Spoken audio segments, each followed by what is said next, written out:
Hello guys, this is Mukesh. तो एक बार फिर से आप सभी का स्वागत है हमारे चैनल में जिसका नाम है फिजिक्स तड़का। तो आज हम डिस्कस करेंगे एटॉमिक एंड मॉलिक्यूलर फिजिक्स का लेक्चर नंबर 13। ठीक है, इसमें हम डिस्कस करेंगे पार्शियल बैक इफेक्ट। ठीक है, हमने लास्ट वीडियो में जीमान इफेक्ट डिस्कस किया था। There are two type of Zeeman effect, anomalous and normal Zeeman effect. ठीक है, आज हम डिस्कस करेंगे partial back effect and some example of Zeeman effect. Partial back effect क्या है? In the strong magnetic field, in strong magnetic field, ठीक है, the transition of anomalous to anomalous Zeeman effect to normal Zeeman effect, normal Zeeman effect. देखो partial back effect क्या है? Partial back effect में क्या होगा, जब magnetic field, external magnetic field very high is rather than the internal magnetic field. ठीक है, external magnetic field की वैल्यू यदि बहुत ज़्यादा लार्ज है इंटरनल मैग्नेटिक फील्ड से, तो जो अनोमलस जीमान इफेक्ट है that will turn into the normal Zeeman effect in high magnetic field, that is called the partial back effect. अब देखो anomalous Zeeman, what is anomalous Zeeman effect? It is the splitting of levels occur in the transition of doublet doublet triplet triplet quartet क्वाड्रट।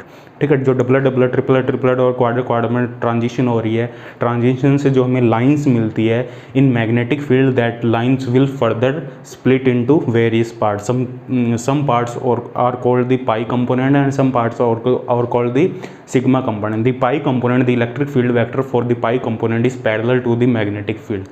The polarization state for this pi component is parallel to the magnetic field.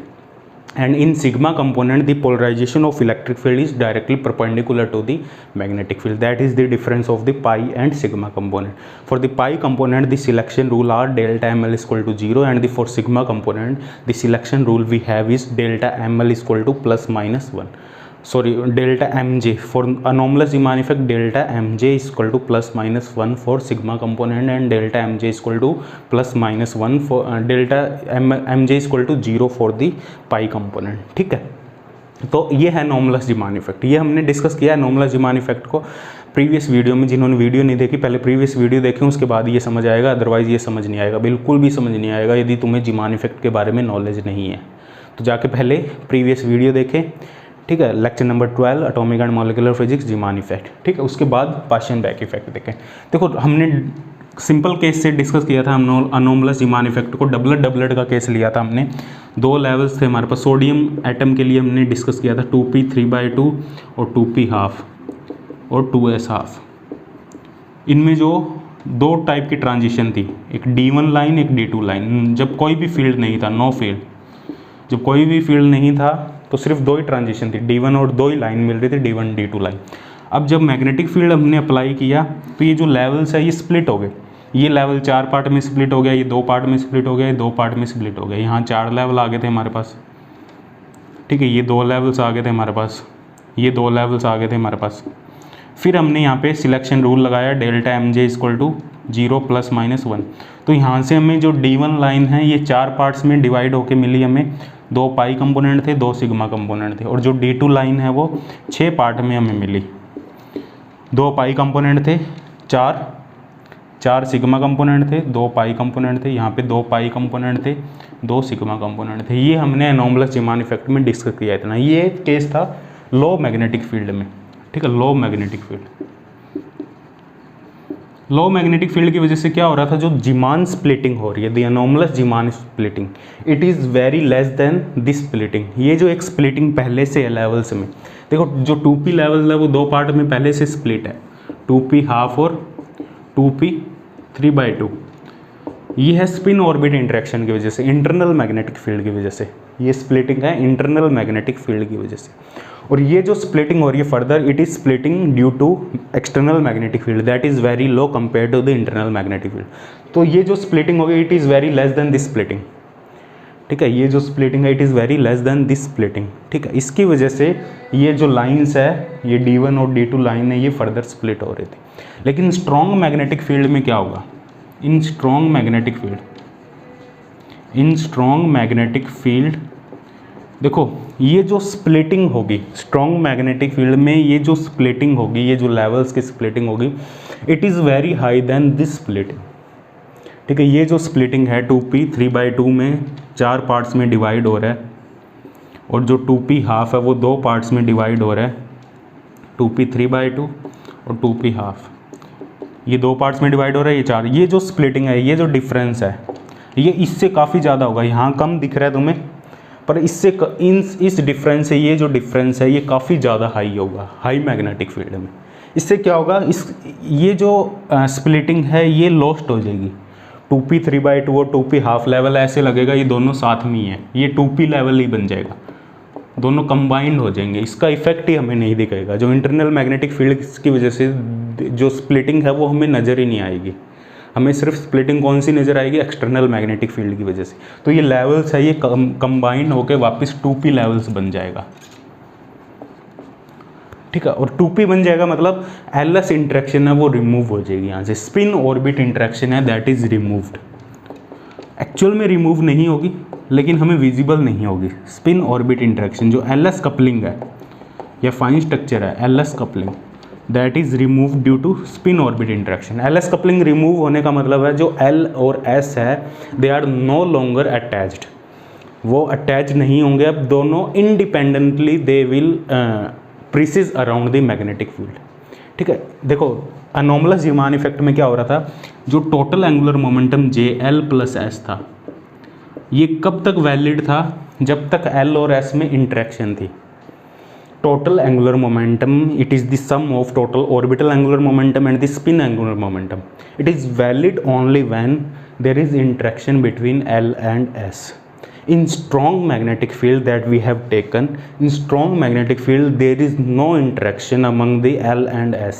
If there is no interaction among the L and S, so there is no total orbital and total angular momentum of atom. There is no existence of this J. In strong magnetic field we will say that there is no existence of J because the J is the result of the interaction of L and S. ठीक है, the total angular momentum of the atom is the result of the interaction of the orbital angular momentum and spin angular momentum. If there is no interaction between the orbital and spin angular momentum, there is no existence of J. तो क्या होगा यहाँ पे, अब magnetic field में जो orbital angular momentum and spin angular momentum है they will separately precess around the B. In small magnetic field, the total angular momentum will precede around the B.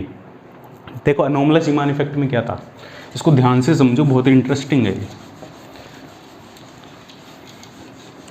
देखो अनोमलस रीमान इफेक्ट में क्या था हमारे पास, anomalous Zeeman effect में B के around J total angular momentum precess कर रहा था, क्योंकि J के अराउंड L और S प्रीसीज कर रहे थे, क्योंकि L और S आपस में इंटरेक्ट कर रहे थे तो J के अराउंड ये प्रीसिस कर रहे थे और J मैग्नेटिक फील्ड के अराउंड प्रीसिस कर रहा था। तो LS इंटरेक्शन की वजह से स्प्लिटिंग पहले से थी और एक स्प्लिटिंग हुई थी, ये जो स्प्लिटिंग हो रही थी ये इसकी वजह से हो रही थी। हाई मैग्नेटिक फील्ड में क्या होगा, देखो इसकी जो स्पीड थी J की मैग्नेटिक फील्ड के अराउंड जो स्पीड थी इसको समझो अच्छे से। देखो J की जो मैग्नेटिक फील्ड के अराउंड स्पीड थी वो बहुत कम थी लो मैग्नेटिक फील्ड में, और L और S की जो स्पीड थी J के अराउंड वो बहुत ज़्यादा हाई थी। स्पीड हाई होने से ये लेवल्स का जो स्प्लिटिंग थी ये बहुत ज़्यादा थी इन लेवल से। लो मैग्नेटिक फील्ड में इन लेवल की स्प्लिटिंग थी वो बहुत ज़्यादा थी, ये जो गैप था ये बहुत ज़्यादा था, क्योंकि L और S जो मूव कर रहे थे J के अराउंड, ये J के अराउंड जो मूव कर रहे थे इनकी जो स्पीड थी it is much more than the speed of the J around the B, ठीक है, बहुत ज़्यादा हाई थी। तो ये लेवल्स बहुत ज़्यादा स्प्लिटिंग थे।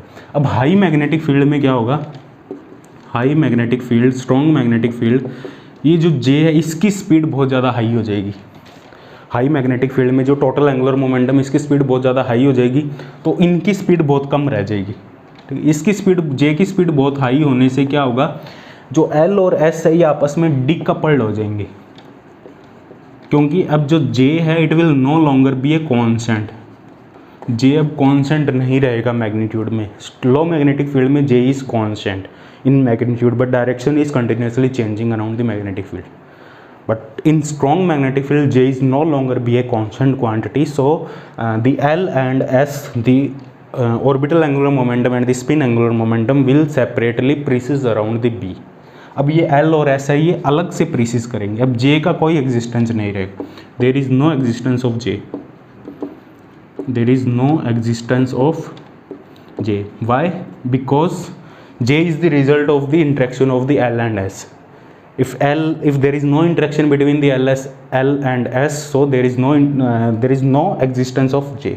तो L और S अब सेपरेटली प्रीसीज करेंगे मैग्नेटिक फील्ड के अराउंड, L अलग से करेगा, S अलग से करेगा।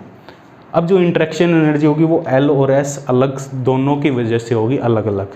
पहले इंटरेक्शन एनर्जी थी, ये जो इंटरेक्शन एनर्जी थी अनोमलस ज़ीमान इफेक्ट में, ये सिर्फ J की वजह से थी, वो थी हमारे पास GJ MJ L प्राइम।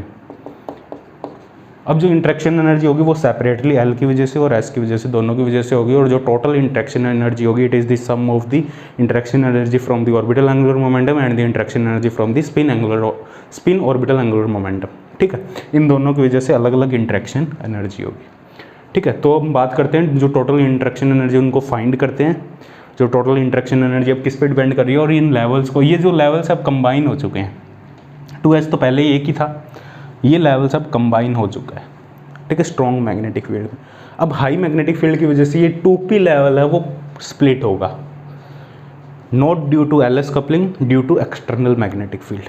ठीक है, तो इसको हम ड्रॉ करते हैं, पहले इंटरेक्शन एनर्जी फाइंड करते हैं टोटल। ठीक है, आई होप ये समझ में आ गया होगा तुम्हें, बहुत ही इंटरेस्टिंग टॉपिक है। देखो इंटरेक्शन एनर्जी फाइंड करते हैं टोटल। इंटरेक्शन एनर्जी का इन जनरल फॉर्मूला क्या है? इंटरेक्शन एनर्जी हमारे पास mu dot B, magnetic moment dot B, dot है तो कोस थीटा आएगा, mu cos theta into B, और जो कोस थीटा ये जेड कंपोनेंट है तो म्यू जेड इंटू बी। ये इंटरेक्शन एनर्जी का हमारे पास फॉर्मूला है। अब यहाँ पे दो टाइप के इंटरेक्शन है मैग्नेटिक फील्ड में, एक तो L इंटरेक्ट कर रहा है सेपरेटली और एक S सेपरेटली इंटरेक्ट कर रहा है। दो इंटरेक्शन है, L की वजह से जो मैग्नेटिक मोमेंट है जेड कंपोनेंट, मैग्नेटिक मोमेंट का Z component due to orbital angular momentum is given as E/2m Lz, and Lz we have ml h/2π, angular momentum का, ऑर्बिटल एंगुलर मोमेंटम का Z component. ठीक है, E/2m ml h/2π। So the interaction energy due to the orbital angular momentum, the interaction of the orbital angular momentum around the B is delta EL. This is the interaction energy of the L in the B. तो ये आएगा हमारे पास E/2m ml B h/2π. तो it will come out to be EH/4π m ml B. ये interaction energy होगी हमारे पास। ठीक है, due to orbital angular momentum and due to spin orbital angular momentum the interaction energy we have.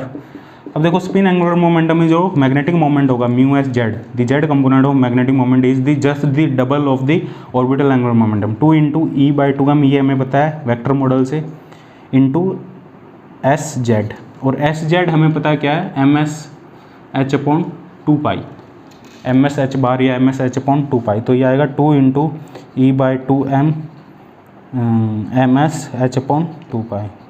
तो delta ES आएगा हमारे पास 2EHB/4πm MS। तो जो टोटल इंटरेक्शन एनर्जी होगी वो क्या होगी हमारे पास, the total interaction energy we have,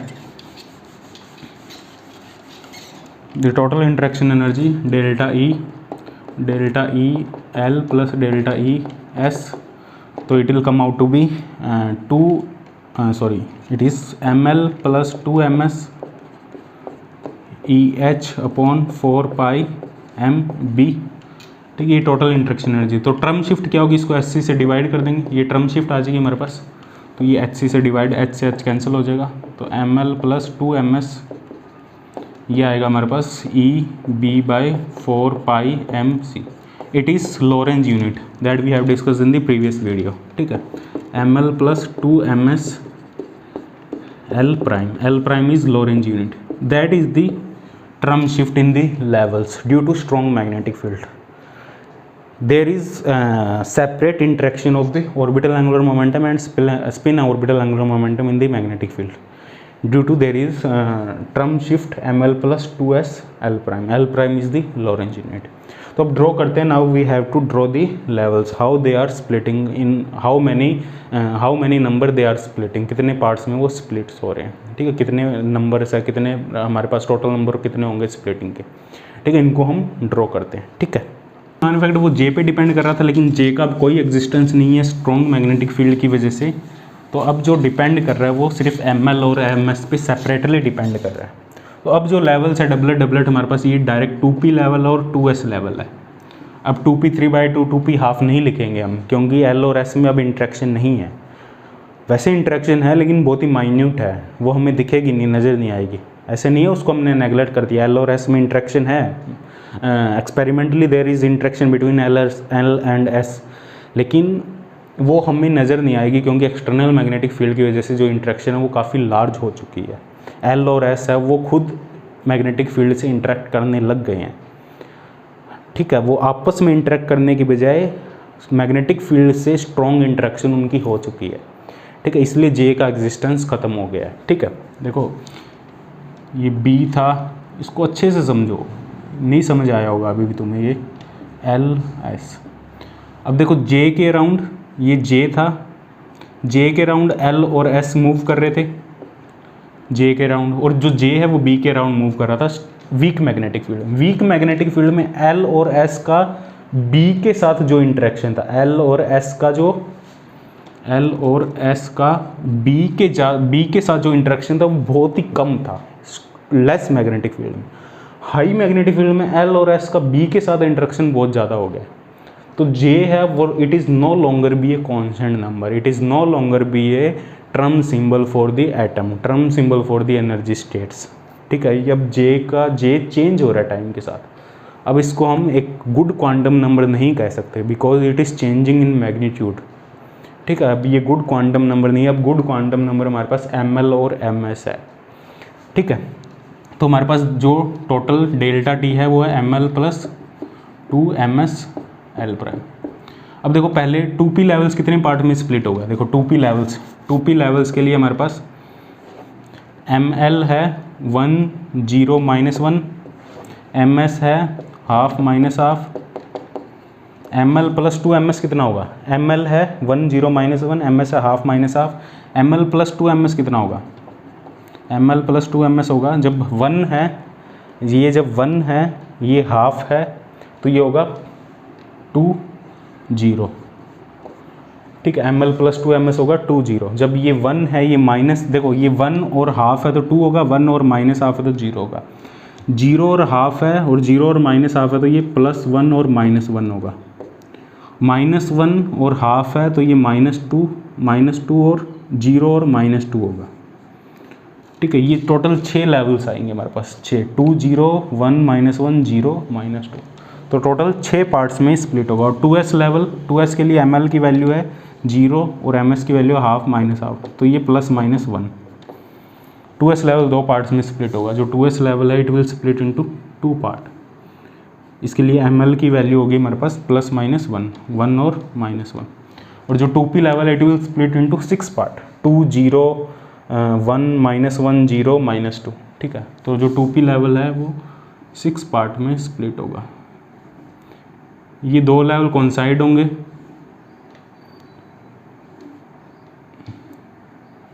ये होगा हमारे पास 2 ml की वैल्यू 2 1 0 0, 2 0 0 वाले हैं और ये कोइंसाइड होंगे दोनों 0 0 वाले, -1 -2, टोटल 6 लेवल होंगे हमारे पास, ये टोटल 2 लेवल होंगे, ठीक है।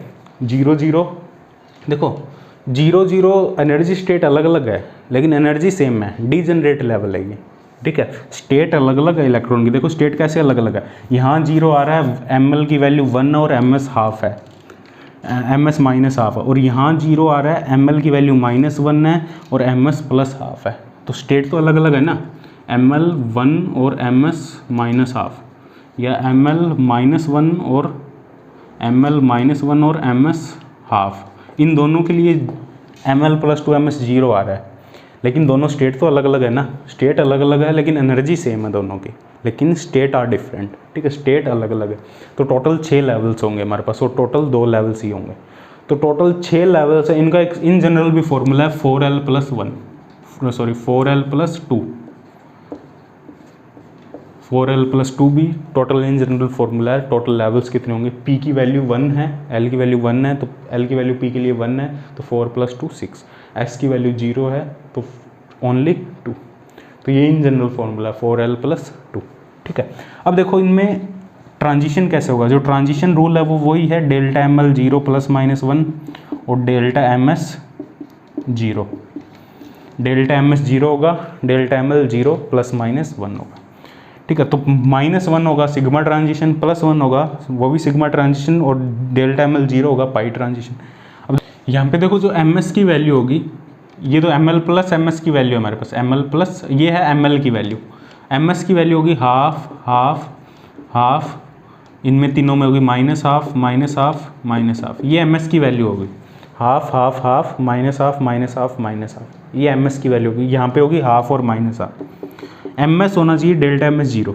अब यहाँ पे देखो -2 से जब -1 में ट्रांजिशन है तो डेल्टा एम एल तो आएगा हमारे पास -1, डेल्टा एम एल आएगा -1। क्या यहाँ पे देखो -1 आ रहा है तो डेल्टा एम एस 0 आ रहा है, यहाँ पे डेल्टा एम एस यहाँ पे है -1/2 और -1/2, तो डेल्टा एम एस 0 आएगा। एक होगी 0 से 1 में ट्रांजिशन, अब कौन सी 0 वाली होगी, हाफ वाली होगी या -1/2 वाली होगी। 0 2 है, एक हाफ वाला एक -1/2 वाला है, 0 2 है, एक हाफ वाला एक -1/2 वाला, तो कौन सी ट्रांजिशन होगी। अब 0 से 1 में होगी, इसके लिए हाफ है तो ऊपर हाफ वाला ही होगा, तो ऊपर वाले से ट्रांजिशन होगी। देखो इसके लिए एम एस की वैल्यू हाफ है, तो इसके लिए 0 0 वाले के लिए भी एम एस की वैल्यू हाफ होनी चाहिए, तो ऊपर वाले में एम एस की वैल्यू हाफ है तो हाफ से half transition delta M S 0 आएगा, डेल्टा एम एल -1 आएगा, तो ये हमारे पास डेल्टा एम एल -1। ठीक है, और ये जो स्प्लिटिंग होगी हमारे पास, ये जो स्प्लिटिंग होगी ये अलग अलग होगी, ये स्प्लिटिंग डिफरेंट होगी। ठीक है, लेकिन इनमें कोई डिफरेंस नहीं है, और इन दोनों में सिंगल डिफरेंस है, इनमें कोई डिफरेंस नहीं है, तो ये दोनों लाइन होगी ये सेम एनर्जी की होगी, ये दोनों, इनमें कोई डिफरेंस नहीं है, दोनों डीजनरेट है। ठीक है, इनमें से एक यहाँ ट्रांजिशन हो रहा है, इसमें से एक यहाँ ट्रांजिशन हो रहा है। ठीक है, तो ये जो दोनों लाइन्स है ये सेम एनर्जी की लाइन्स होगी, क्योंकि ये जो डिफरेंस है ये इस डिफरेंस के इक्वल होगा। ये डिफरेंस है delta M L plus 2 M S की वैल्यू यहाँ 2 है, 0 से -2 तो 2 का डिफरेंस है, और यहाँ भी 1 से -1 यहाँ भी 2 का डिफरेंस है, एम एल प्लस -1, तो ये दोनों लाइन सेम एनर्जी होगी, डेल्टा एम एल -1। और डेल्टा एम एल 0 कब होगा, 0 के लिए भी 2 लाइन्स होगी, यहाँ पे देखो 0 कब होगा, जब एम एल की वैल्यू सेम होगी, एक 1 से 1 में ट्रांजिशन होगी और -1 से -1 में ट्रांजिशन होगी, तो यहाँ पे डेल्टा एम एल की वैल्यू 0 होगी, ये पाई कंपोनेंट होगा। ठीक है, और डेल्टा एम एल की वैल्यू एक होगी 2 से 1 और 1 से 2 से 1 और एक 0 से -1, 2 से 1 और 0 से -, और कौन सा वाला 0, -1/2 वाला 0, क्योंकि यहाँ -1/2 है, तो ये होगी डेल्टा एम एल +1, तो ये होगी सिग्मा ट्रांजिशन। तो एक पाई ट्रांजिशन होगी और 2 सिग्मा ट्रांजिशन होगी। ठीक है, तो ये है नॉर्मल जीमान इफेक्ट। नॉर्मल में 3 ही लाइन मिलती है, एक पाई 2 सिग्मा। ठीक है, अब पहले जब लो मैग्नेटिक फील्ड था तो इसमें हमें कितनी लाइंस मिल रही थी, D1 लाइन थी, उसके 2 पाई कंपोनेंट थे, 2 सिग्मा थे, D2 लाइंस थी, उसके टोटल 6 कंपोनेंट थे, ये हमने डिस्कस किया था नॉर्मल जीमान इफेक्ट में। ठीक है, पहले इस तरीके का पैटर्न मिल रहा था, अब जो पैटर्न मिल रहा है वो इस तरीके का मिल रहा है, टोटल 3 ही लाइन मिल रही है, तो मतलब जो नॉर्मल जीमान इफेक्ट है ये नॉर्मल जीमान इफेक्ट में कन्वर्ट हो चुका है। ठीक है, that is the partial back effect. ये सिलेक्शन रूल है इसका, ये याद रखना है तुम्हें। ठीक है, अब हम डिस्कस करते हैं कुछ जीमान इफेक्ट के कुछ एग्जाम्पल है, कुछ ट्रांजिशन है, उनको हम डिस्कस करते हैं। तो ये हमें एक एग्जाम्पल दिया गया है 1F3 से 1D2 ट्रांजिशन है। ठीक है, तो ये ट्रांजिशन हमें ड्रॉ करनी है, किस टाइप की ट्रांजिशन होगी, मैग्नेटिक फील्ड में इसको हमने रख दिया। ये ट्रांजिशन हो रही है, देखो 1F3 से ये 1F3 लेवल था और ये 1D, ये LS कपलिंग से आया था, मान लो पहले से ये स्प्लिट था LS इंट्रैक्शन की वजह से, इनमें एक ही लाइन मिल रही थी हमें, सिंगल लाइन। अब इसको मैग्नेटिक फील्ड में रख दिया तो अब ट्रांजिशन कैसी होगी। अब देखो ये सिंगलेट ट्रांजिशन है, क्योंकि मल्टीप्लिसिटी 1 है, 2s + 1 1 है, इसका मतलब s 0 है, तो ये सिंगलेट टू सिंगलेट ट्रांजिशन है, सिंगलेट टू सिंगलेट ट्रांजिशन है, तो ये नॉर्मल जीमान इफेक्ट होगा। और नॉर्मल जीमान इफेक्ट में जो टर्म शिफ्ट है वो हमारे पास है L'(ml), L' Lorentz constant ml है हमारे पास, ml L पे डिपेंड करेगा। ठीक है, यहाँ F है, F के लिए L की वैल्यू क्या है, SPDF, L की वैल्यू है 0 1 2 3, L की वैल्यू है 3, L 3 है तो ml होगा 3 2 1 0 -1 -2 -3, ये ml होगा। और d के लिए ml होगा 2 1 0 -1 -2, क्योंकि l की वैल्यू 2 है d के लिए। तो ये 7 पार्ट में डिवाइड होगा, ये 5 पार्ट में डिवाइड होगा। तो 7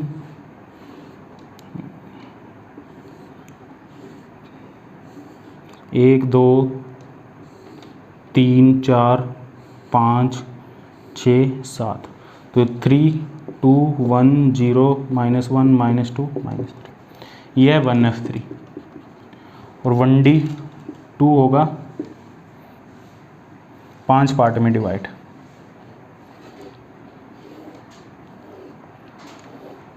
टू 1 0 -1 -2, ये ml की वैल्यू। अब जो ट्रांजिशन है वो होगा हमारे पास delta ml 0 ±1, delta ml ±1 sigma line होगी, और डेल्टा ml 0 पाई कंपोनेंट होगा। ठीक है, ये पाई कंपोनेंट होगा, ±1 सिग्मा लाइन होगी, डेल्टा ml 0 पाई कंपोनेंट होगा। अब देखो इनमें ट्रांजिशन, ये जो स्प्लिटिंग है ये सेम होगी हर जगह।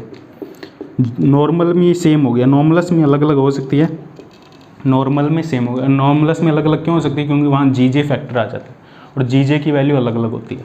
ठीक है, तो देखो पहला ट्रांजिशन कौन सा होगा? -1 वाला देख लेते हैं पहले। -1 कब होगा? जब 1 से 2 में ट्रांजिशन हो, 1 से 2 -1 होगा, 0 से 1 -1 से 0, ये भी -1 होगा, -2 से 1 -3 से -2। तो ये हमारे पास डेल्टा ml -1, ये सिग्मा कंपोनेंट होगा। और ये जो सभी लाइंस है ये सेम इंटेंसिटी की होगी, क्योंकि ये स्प्लिटिंग सेम है। ठीक है, अनोमलस में अलग हो सकता है। 0 कब होगा? डेल्टा ml 0 कब होगा? देखो जब 2 से 2 में ट्रांजिशन होगा, 1 से 1 में ट्रांजिशन होगा, 0 से 0 में, टोटल 5 लाइन है, 5 डी जनरेट होगी। 0 से 0 में, -1 से -1 में, -2 से -2, ये होगा डेल्टा ml 0। इसको ड्रॉ कर सकते हो तो बहुत ईजी है। +1 कब होगा? जब 3 से 2 में होगा, 2 से 1 में, 1 से 0 में, 0 से -1 में, -1 से -2 में, तो ये होगा डेल्टा ml +1। ठीक है, तो एक पाई कंपोनेंट होगा, 2 सिग्मा कंपोनेंट होंगे। ठीक है, ये हमारे पास है सिंगुलर टू सिंगुलर ट्रांजिशन। अब एक ट्रांजिशन और डिस्कस कर लेते हैं, ट्रिपलेट टू ट्रिपलेट वाला केस ले लेते हैं एक हम। डबलेट टू डबलेट हमने किया है, पिछले वीडियो में भी किया है, इसमें पार्शियल बैक में भी हमने किया। तो अब डिस्कस करते हैं एक और केस, जीमान इफेक्ट का। ट्रिपलेट टू ट्रिपलेट ट्रांजिशन है 3p012, 3 लेवल से 3s1 में। ठीक है, 3p से 3s में, ये 3p लेवल है, इसमें 3 पार्ट है, 3p0, 3p1 और 3p2, 0 1 2। ठीक है, ये 3 पार्ट है, ये 3p0 है, ये 3p1 है, ये 3p2 है। इसमें से ट्रांजिशन हो रही है 3s1 में, तीनों से। 3p0 से हो रही है एक ट्रांजिशन, 3p1 से हो रही है, 3p2 से हो रही है। नो मैग्नेटिक फील्ड में, जब मैग्नेटिक फील्ड 0 है तो ये 3 ट्रांजिशन हमारे पास पॉसिबल है। ठीक है, ये 3 ट्रांजिशन पॉसिबल है, क्योंकि डेल्टा mj की वैल्यू, डेल्टा j की वैल्यू 0 +-1 होती है। LS कपलिंग में जो ट्रांजिशन होती है, डेल्टा j की वैल्यू 0 +-1, यहाँ 0 है, यहाँ -1 है, यहाँ 0 है, यहाँ +1 है।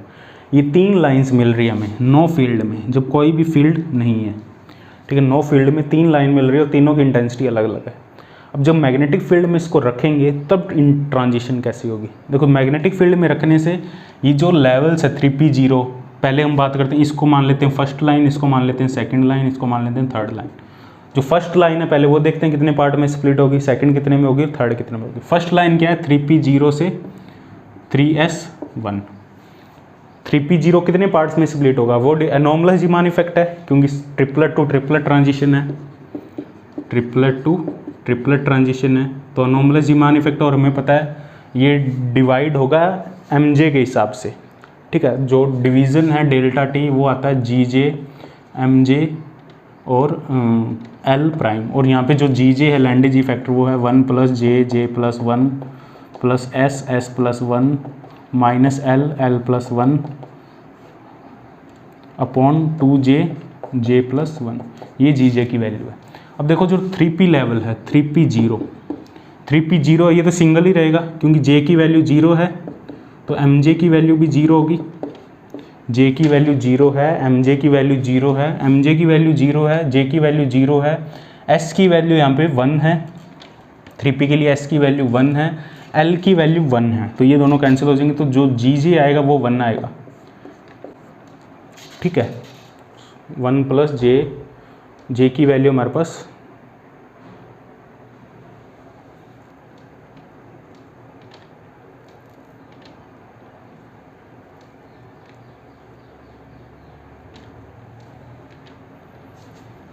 j की वैल्यू है 0, mj, s की वैल्यू 1, l की वैल्यू 1, तो s माइनस l 0, तो 1 आ गया।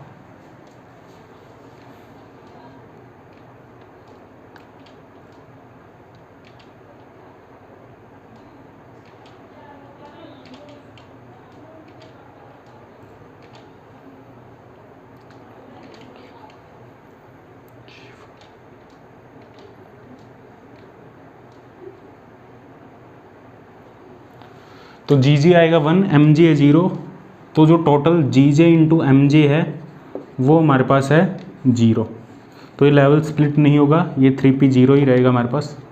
ठीक है, और जो 3s1 है, 3s1 ये कितने पार्ट में स्प्लिट होगा? एम जे की वैल्यू है यहाँ पे, j की वैल्यू है 1, j की वैल्यू 1 है, तो एम जे की वैल्यू होगी 1 0 माइनस 1, 1 0 माइनस 1, और यहाँ पे जो जी जे की वैल्यू होगी इसके लिए 3s1 के लिए, देखो 3s1 के लिए s की वैल्यू 1 है, l की वैल्यू 0 है, j की वैल्यू 1 है, j की वैल्यू 1 है, यहाँ पे 1 रखोगे, s की वैल्यू भी 1 रखेंगे, तो ये आएगा 1 2 प्लस 2 अपॉन 2 इंटू 2, तो 4 से, तो जी जे की वैल्यू आएगी यहाँ पे 2, जी जे की वैल्यू आएगी 2, ये कैलकुलेट कर लेना, जी जे की वैल्यू 2 आएगी।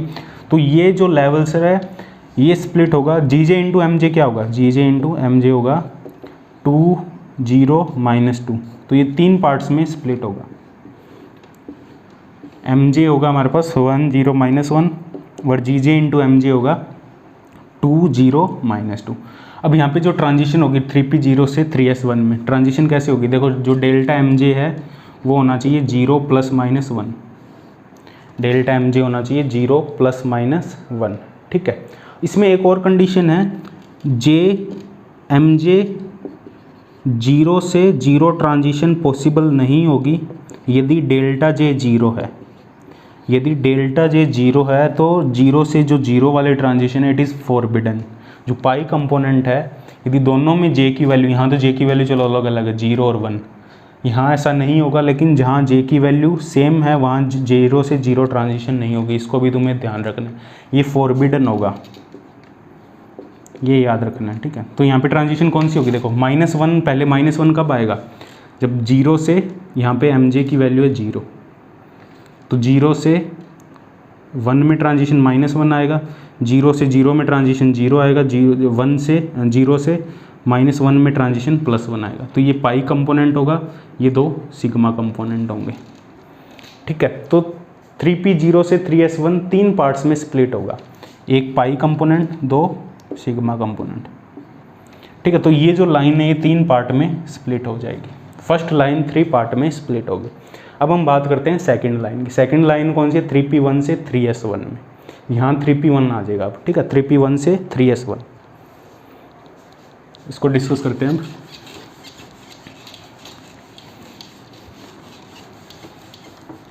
ये 3s1, अब 3p1 है, j की वैल्यू 1 है, j की वैल्यू 1 है, तो mj होगा 1 0 माइनस 1, तो ये 3 पार्ट्स में डिवाइड होगा, 1 0 और -1, और ये भी 3 पार्ट्स में डिवाइड है क्योंकि यहाँ भी j की वैल्यू 1 है, 1 0 माइनस। अब यहाँ पे देखो j की वैल्यू सेम है, तो 0 वाला, जो 0 0 वाली ट्रांजिशन है वो फॉरबिडन होगी। यहाँ पे जो 0 0 वाली ट्रांजिशन है इट इज़ फॉरबिडन।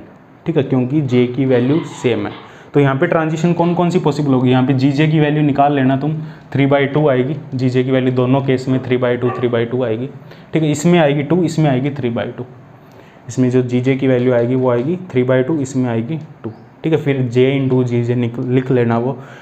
तो यहाँ पे देखो ट्रांजिशन कैसे होगी, जी जे और एम जे की वैल्यू 3/2, 0 - 3/2, 2 0 - 2, ये निकाल सकते हो तुम। जी जे की वैल्यू निकालना, इसके लिए जी जे की वैल्यू 3/2 आएगी, इसके लिए जो जी जे की वैल्यू वो 2 आएगी, तो जी जे इंटू एम जे की वैल्यू ये आएगी। अब देखो ट्रांजिशन कौन कौन सी होगी, डेल्टा एम जे 0 ±1 और एम जे इक्वल टू 0 से एम जे इक्वल टू 0 वाली पॉसिबल नहीं होगी यदि डेल्टा जे 0 है। तो यहाँ डेल्टा जे 0 है क्योंकि 1 1 है, तो 0 से 0 वाली ट्रांजिशन नहीं होगी। अब देखो पहले देख रहे हैं transition delta M J -1, delta M J -1 वाली ट्रांजिशन कौन सी होगी, 0 से 1 वाली ट्रांजिशन और -1 से 0। तो ये हमारे पास सिग्मा लाइन होगी, इसको नीचे ड्रॉ कर देते हैं हम, सिग्मा लाइन को हम नीचे ड्रॉ कर देते हैं। इनकी क्या इंटेंसिटी सेम होगी, इन दोनों लाइन की क्या एनर्जी सेम होगी। देखो ये डिफरेंस और ये डिफरेंस यदि सेम है तो सेम होगी, ये डिफरेंस देखो ये वाला डिफरेंस तो दोनों में सेम है, ठीक है, दोनों लाइन के लिए ये डिफरेंस तो सेम है। अब ये डिफरेंस देखो और ये डिफरेंस देखो क्या सेम है, यहाँ आ रहा है 0 से 3/2, तो 3/2 का डिफरेंस है, यहाँ है 2 से 0, 2 का डिफरेंस, तो सेम नहीं है, दोनों लाइन अलग अलग होगी, ठीक है। अब 0 वाली ट्रांजिशन देखो, डेल्टा एम जे जहाँ 0 कब होगा, 1 से 1, 0 से 0 वाली पॉसिबल नहीं है क्योंकि ये केस हो रहा है, -1 से -1, तो यहाँ डिफरेंस है 3/2 से -3/2 में, तो 3 का टोटल डिफरेंस, यहाँ टोटल 5 का डिफरेंस, तो यहाँ भी लाइन्स है वो अलग अलग इंटेंसिटी की होगी, अलग अलग एनर्जी की होगी, क्योंकि ये जो टोटल डिफरेंस है ये है 3/2 से, देखो जो डिफरेंस जो टर्म शिफ्ट है वो है G J M J into B L prime, तो जी जे एम जे की वैल्यू 3/2, यहाँ -3/2, तो टोटल डिफरेंस 3/2, टोटल 3 का डिफरेंस है इनमें, ठीक है। यहाँ से ये ट्रांजिशन हो रही है, टोटल ये 3 का डिफरेंस है, ये मान लो कुछ भी है, यहाँ से यहाँ ट्रांजिशन हो रही है तो कुछ भी, ये डिफरेंस देखो ये 5 का है, नहीं ये 4 का है, 2 से -2, यहाँ 2 है, यहाँ 2 है, तो ये 4 का डिफरेंस है, तो दोनों लाइन अनइक्वल होगी। हमारे पास 2 पाई कंपोनेंट होंगे, 2 सिग्मा कंपोनेंट होंगे और 2 सिग्मा कंपोनेंट और होंगे हमारे पास, जो डेल्टा एम जे +1 होगा।